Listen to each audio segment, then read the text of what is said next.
So you think you might want to work on a canal boat. Well, what do you know about canal boating? Do you know that two mules like Kit and Kate here can pull that boat through the canal at about 4 miles an hour?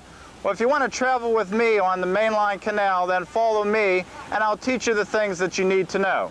Come on, Kit. Come on, Kate. Let's go. We started out from Philly with dreams of heading west. They told us that for traveling, the main line was the best.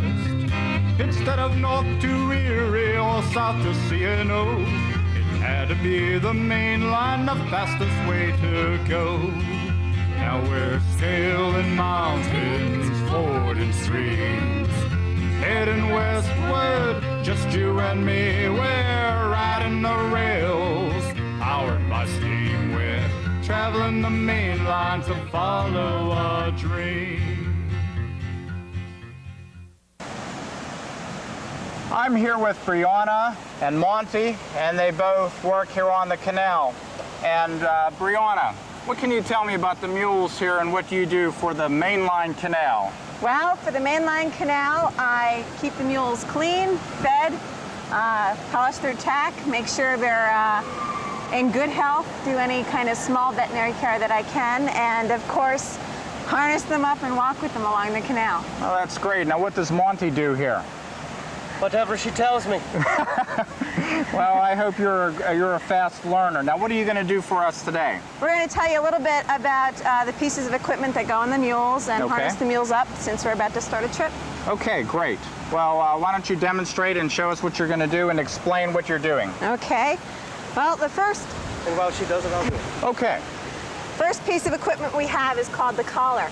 Okay. A good portion of the pulling weight, so to speak, on the mules is on their shoulders. So you need something that will keep the mule shoulders protected, and the collar is the thing, and it goes right around their neck. And these guys don't mind this around their neck? Nope. Kate's been doing this for 20 years. Great. She's an old timer at it. Our next piece of harness is the main piece of harness. And the harness itself weighs about 30 pounds. Okay. And we have to go on the other side of the mule to put it on.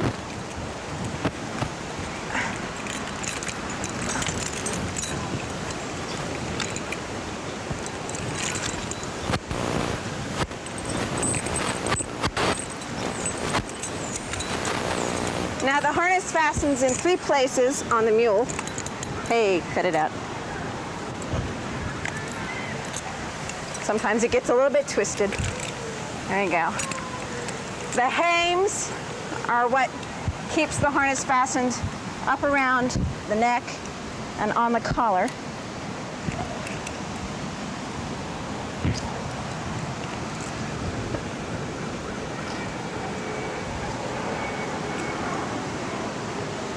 Kate.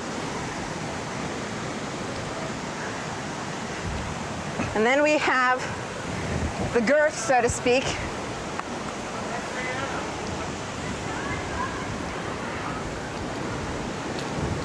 Now, I know on a horse they'll bloat themselves so that this doesn't fit real tight. That happens on a horse. It won't happen on a mule, partially because the mule's, it's not real tight right now, as you can see. When the mule begins to pull against the canal boat, it tightens up somewhat. Oh, okay. And finally, the last piece that's fastened is probably the yuckiest piece for the mule. It's called a crupper. And in the olden days, real olden days, instead of having cruppers, they had something called breeching, which actually went all the way around the back of the mule. But the cruppers go underneath the tail, and as you can see, Kate doesn't like it very much. No. Now, you don't have a problem standing behind the mule? Not really. Put it this way, Kate's an old hand at this. I'm an old hand at mules and horses. If I let her know I'm back here and I'm not real rough with her, she'll be okay. It's just when you get real rough and you kind of kick them or smack them around a little bit, they might get angry, and then I would watch it. Because I heard there were two things with horses that you don't want to do. You have to watch where you're walking, so wear boots and never go behind a horse. You can go behind a horse if you let the horse know you're there. You'll always watch when I'm with a horse or a mule that I always walk a safe distance, and I always let her know I'm here. Okay. Soft word, a soft pat. We're going to try to get this up on Kate. Here we go. And the last piece that's going to go on is the bridle. And the bridle, of course, is self-explanatory. It's basically what we use to keep the mules where we want them to go. Our mules are so well trained, however, that we don't really use the bridle. Now we have two pieces attached to the bridle. We've got the bit, which goes in their mouth, and we have a chain that goes underneath their chin. If a mule misbehaves or spooks at something, we yank the chain, and it kind of goes like this. Doesn't really hurt them. It would take an awful lot to hurt a mule. But it lets them know that they've done something wrong, they better not do it again. Okay. And the blinders, of course, are to keep the mule looking straight ahead and not off to the side. And do you ever have any trouble putting this in her mouth? Nope. I have a very special way that I've learned how to do it. Come here, Kate. Working with mules and horses as long as I have, and being as short as I once was, I learned that the best thing to do is always put the reins over their head first. That way, if they run away, you have something to hold on to. I take my hand like this, actually.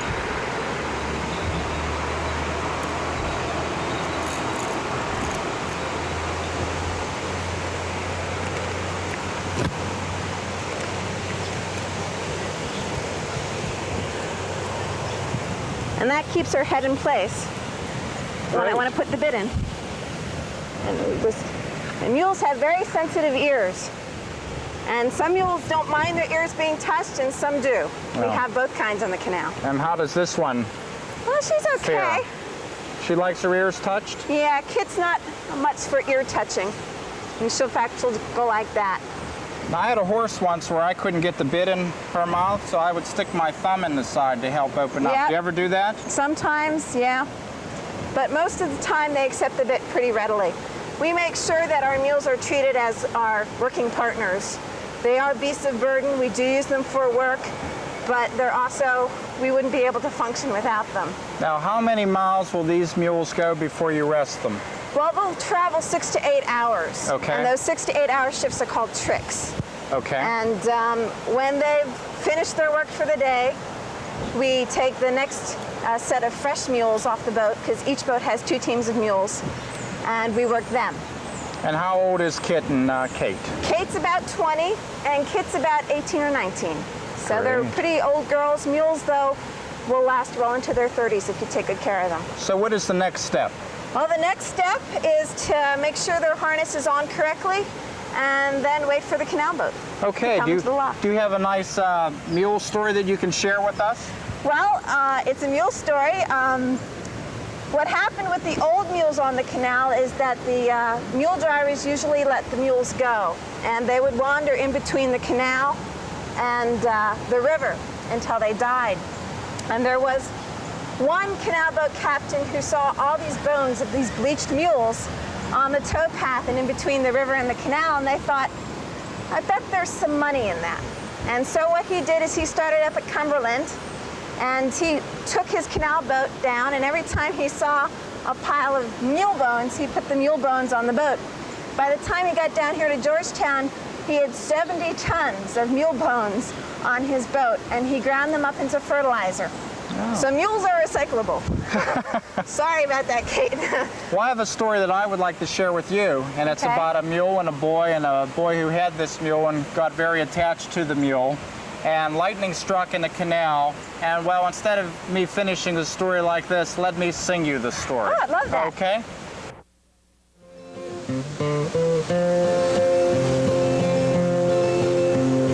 I had a mule named Sally. Sally and I were best friends, strolling the towpath together. Who thought those good times would end? Walking from Johnstown to Blairsville, by my side every day. We brave the weather and whatever would get in our way.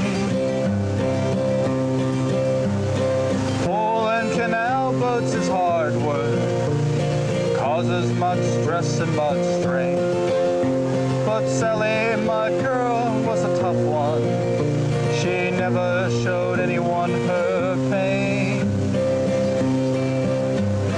We did most everything together, our meals at the end of the day, enjoying life's little pleasures till we both fall asleep in the hay.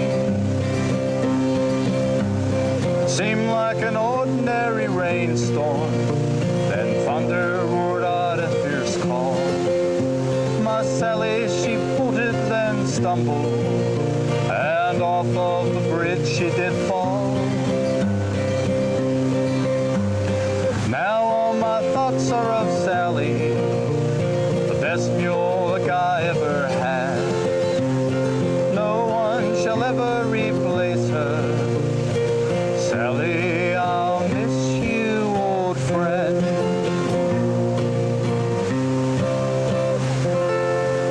I'm really going to miss that mule.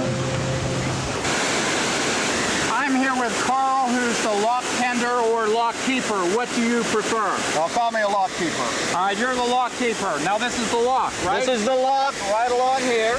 All right, now what do you do? Well, what we do is whenever there's a boat coming through, we have to raise and lower the water level in the lift lock so the boat can continue on its way. All right. And we do that by using this right here. This is a lock key. This might be the biggest, heaviest key you've ever seen. Attach a lock key to this pole. Okay. And that pole goes to the bottom of the lock gate. That pole is attached to a wicket. The wicket's just a fancy name for this paddle. What we do is, to raise the water here, we'll turn our lock key like this. You might be able to see the water rushing in down there now. Okay, right here. That opens up one wicket. I'll open up another one.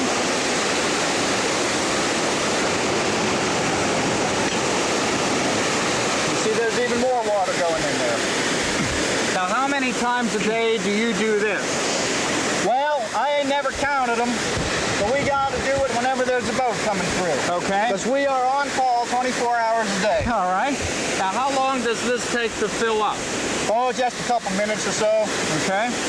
Now, how long have you been working here? Well, I've been doing this for about 5 years now. And how much do they pay you?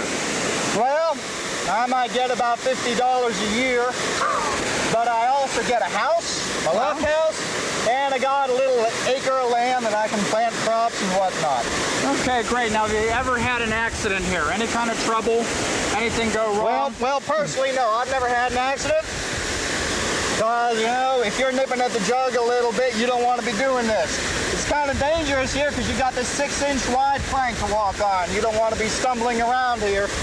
If you fall in on that side, well, somebody could probably fish you out. But if you fall in down there, you got all that water churning, you may not come up. Now, you don't take a little nip and do this, do you? Oh, no.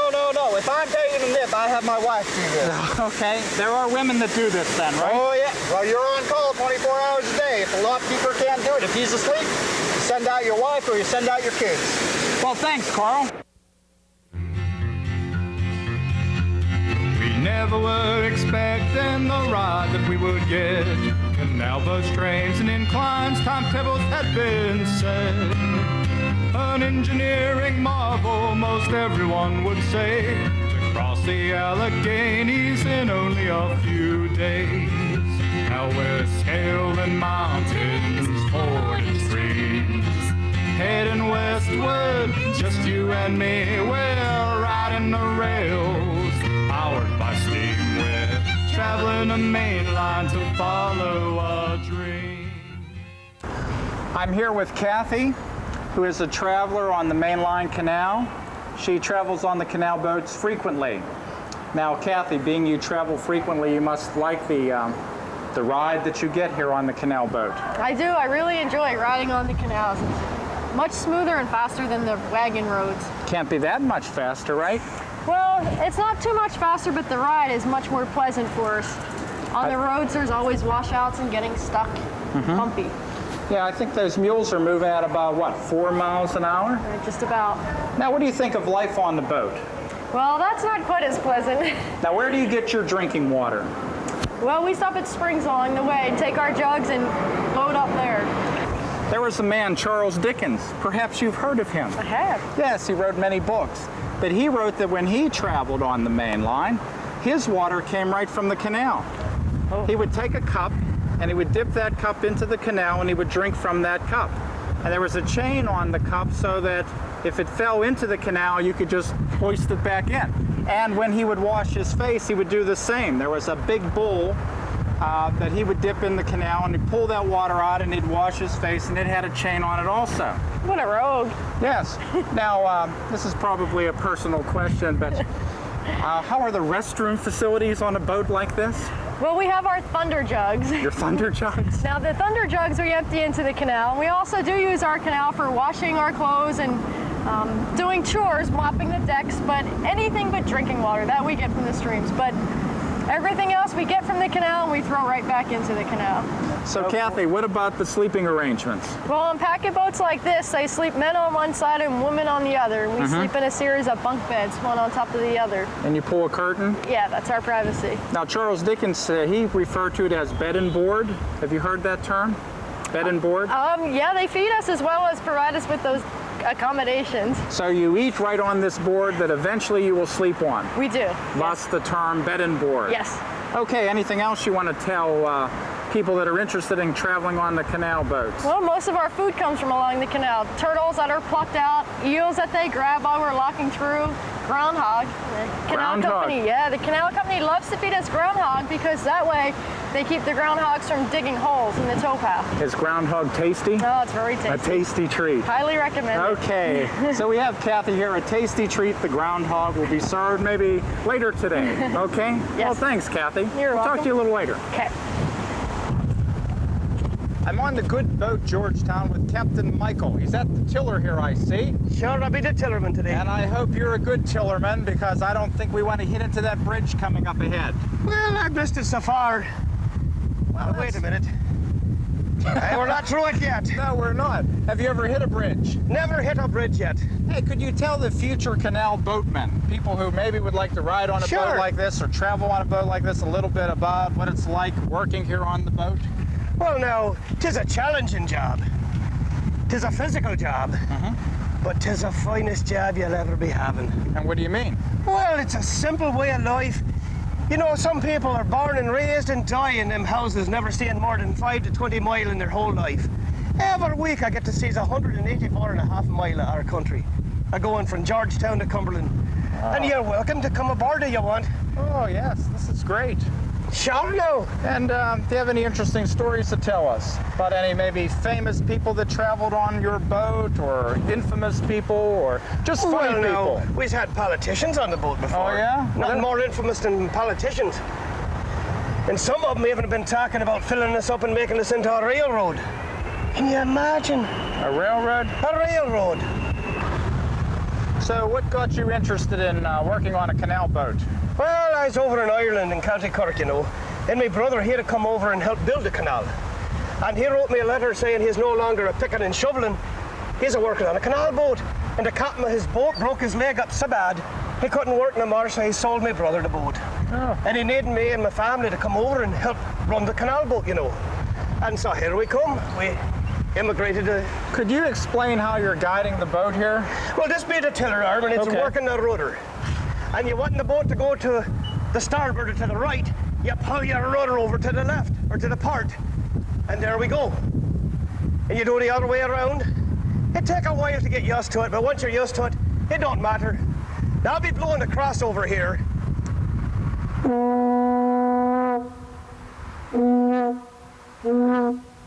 Crossover!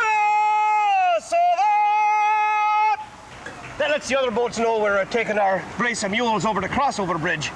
So the mules go up and cross the bridge over to the other side, and then they're gonna pull the boat from that side? Sure, it's about the only time I'd recommend to be underneath a mule, you know. Good point. But you see, the single tree or the evener, that's what takes the powers of the mule, which is probably about 3.5 to 4 mule power right there, horsepower in them mules. Anyway, that single tree and that evener, it evens out the power of the mules, focuses it into a single point into which you attach the tow line, and that puts the single point onto the boat, and just like having a 3.5 horsepower engine in just 2 mules. Well, I'm telling you, Captain, you've been very informative. Well, thank you now. Appreciate you coming aboard. You're a good man. Well, and thank you. Not I many see people we say that haven't, about we me. haven't hit the bridges on the way up through Gateway here. to the west. One journey coming to an end, our trip it was the best. No matter where we travel, no matter where we roam, from here we're heading onward to find ourselves a home. Now we're scaling mountains, fording streams, heading westward, just you and me. We're riding the rails, powered by steam. We're traveling the main line to follow our dream. Well, I hope you enjoyed the day as much as I enjoyed the day, and I hope now you'll want to work on a canal boat. I want to thank all my friends here that worked on the canal boat with us today. We had Kathy, and we had Brianna, and we had Taya, and of course we have Kate and Kit. And join us again next time when we do another episode of Working the Alleghenies. We never were expecting the ride that we would get. Canal boats, trains, and inclines, timetables had been set. An engineering marvel, most everyone would say, to cross the Alleghenies in only a few days. Now we're scaling mountains, fording streams, heading westward, just you and me. We're riding the rails, powered by steam. We're traveling a main line to follow our dream. Arriving in Pittsburgh, the gateway to the west. One journey coming to an end, our trip it was the best. No matter where we travel, no matter where we roam, from here we're heading onward to find ourselves a home. Now we're scaling mountains, fording streams, heading westward, just you and me. We're riding the rails, powered by steam. We're traveling the main line to follow our dream. Follow our dream. Follow